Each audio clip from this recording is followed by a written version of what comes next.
A day ahead of Prime Minister Narendra Modi's address, Home Minister Amit Shah launched an attack on the opposition at the India Today conclave, predicting that BJP will win once again in 2024 Lok Sabha elections. Amit Shah claimed that Prime Minister Modi will take oath for yet another term. Recounting the achievements of Modi government in providing welfare schemes, Shah highlighted how his government provided basic amenities like toilets, electricity, bank accounts to the poor. Home Minister Shah also laid emphasis on his government's clampdown on terrorism, highlighting that the recruitment of terrorism has come down to zero and tourists have thronged into the valley in an unprecedented number. Shah said that his government has eliminated militancy and normalcy has been restored in the valley. Shah also launched an all-out attack on the opposition, alleging that the opposition is not abiding by the rules of parliament.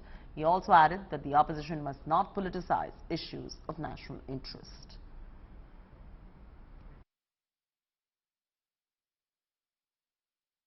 मैं देश के हर हिस्से में जाता हूं और मैं मानता भी हूं और प्रयास भी करता हूं कि मेरा घनिष्ठ संपर्क जनता के साथ रहना चाहिए।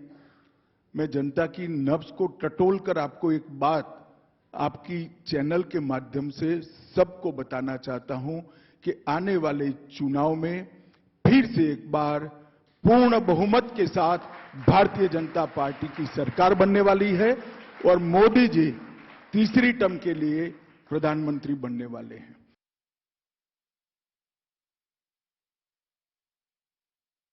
देश के 60 करोड़ लोग जो कभी स्वप्न नहीं देख पाते थे, वो गरीब लोगों के मन में स्वप्न देखने की आशा का संचार करने का काम नरेंद्र मोदी जी ने किया है। हर घर में बैंक अकाउंट है, हर घर में बिजली है, हर घर में शौचालय है, हर एक को 5 लाख तक का स्वास्थ्य का बीमा मिला हुआ है और हर गरीब को प्रति व्यक्ति प्रति माह 5 किलो अनाज फ्री ऑफ कॉस्ट मिलता है और हर गरीब के घर में गैस का सिलेंडर भी है।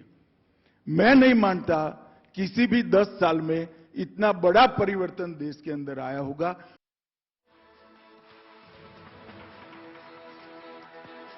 मोदी जी देश के प्रधानमंत्री 2014 में बने तब से लेकर आज तक 9 साल में कश्मीर, नॉर्थ ईस्ट और वामपंथी उग्रवाद, ये 3 ऐसे हॉटस्पॉट थे जो नासूर बनकर देश की आंतरिक सुरक्षा को परेशान कर रहे थे लगभग 4 दशक से।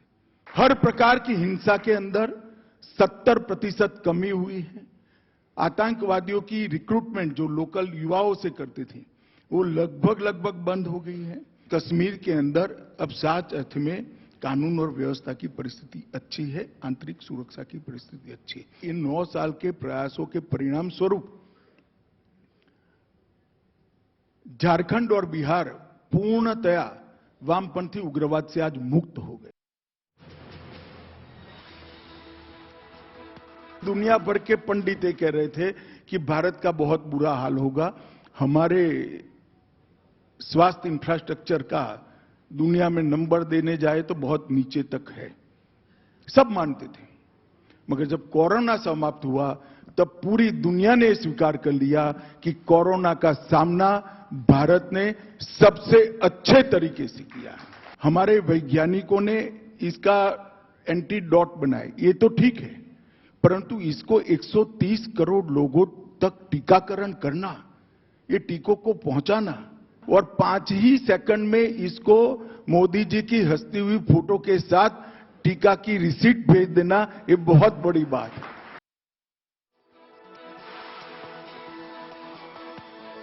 देखिए, किसी भी लोकतांत्रिक व्यवस्था में पार्लियामेंट अकेला सत्ता पक्ष या अकेला विपक्ष नहीं चला सकता, दोनों के बीच में संवाद होना चाहिए।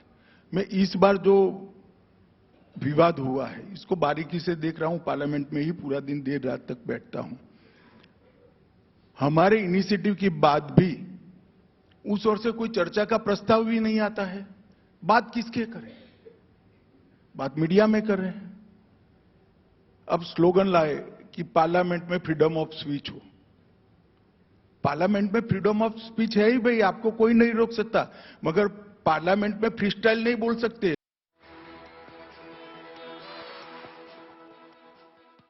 उस वक्त शाह कमीशन बन चुका था। इंदिरा जी को कुछ दिन के लिए जेल में ले जाने का भी प्रयास हुआ था और उस पर किसी पत्रकार ने इंग्लैंड में पूछ लिया कि आपका देश कैसे चल रहा है।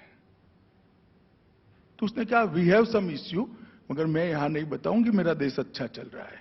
विदेश में आकर मेरे देश के खिलाफ मैं कुछ नहीं बोलूंगी, यहां आकर मैं इंडियन हूं। अटल जी विपक्ष में थे और कश्मीर पर यूएन में चर्चा होनी थी, सरकार कांग्रेस की थी।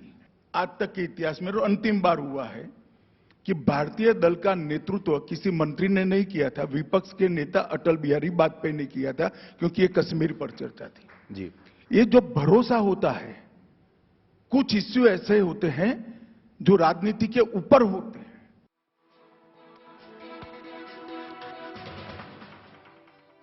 देश की सुप्रीम कोर्ट ने एक चीज का संज्ञान लिया, एक कमेटी बनाई है, 2 रिटायर्ड जजों की अध्यक्षता में कमेटी बनाई।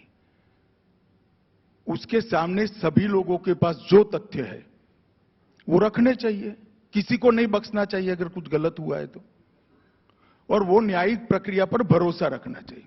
उसके बाद में भी अगर लगे रिपोर्ट ठीक नहीं है तो जरूर उठाना चाहिए। ये प्रक्रिया को आप फॉलो नहीं करोगे और आपको लगता है कि ऐसे मुद्दे को उठाकर देश को गुमराह कर दोगे, ऐसे कुछ नहीं होता है।